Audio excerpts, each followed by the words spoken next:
What should be the ideal state of our mind? Thinking of something or not thinking of something?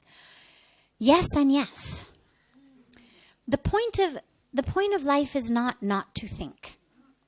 Right? You're here right now. Where are you from? I'm from Pune. How are you going to get back to Pune? Take a flight from Delhi. Okay, what time is your flight from Delhi? Morning 8. How are you going to get to Delhi to catch that 8 a.m. flight? By train Which train? from Haridwar to Okay. Delhi. So you got to think, right? If you've got any interest in ever getting back to Pune, you've got to think. Now, it's easier now because you've already made your plans, but presumably there was a time a few hours ago or days ago or weeks ago, whenever you made your plan, that you had to say, okay, there's actually lots of flights from Delhi to Pune. You happen to have an 8 a.m. one. But at some point there must have been a thought that went, if we took an evening one, then we could get to Delhi in this way. If we take a morning one, we have to get to Delhi in that way. If you didn't plan that, you wouldn't be here.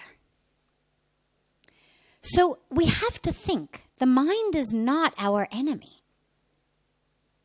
The mind is what helps us figure out, I've got to put food in my body a few times a day. I'd like it to be food that nourishes my body rather than harms my body. Some level of thinking and planning has to go into it. Unless you're lucky enough to, live here and you just sit down and they stick a plate of food in front of you, or you've got a mother who does that, but for most of us, you got to think.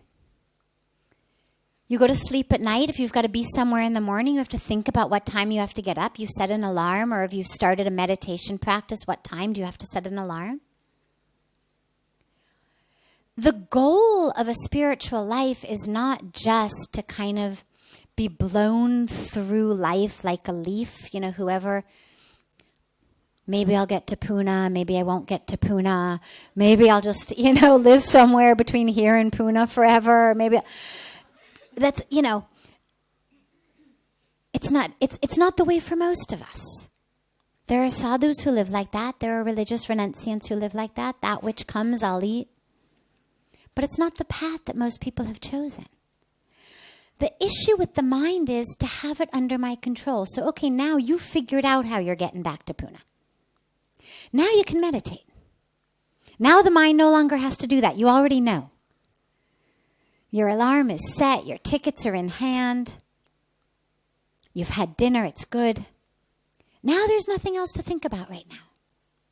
So the goal is not to think or not to think. The goal is to have control over when I'm thinking and not thinking.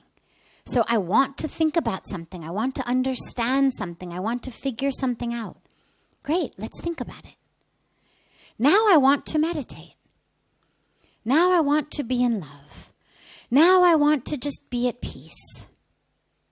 Now I want to just watch Ganga. I don't need my brain doing that. I no longer have to figure out how I'm getting back to Pune. Yeah, and I know a couple months from now I've got to go to Mumbai, but I'll figure that out when I'm back in Pune. I don't need to do that on the banks of Ganga. And to have the ability to have it in your control. And that's ultimately the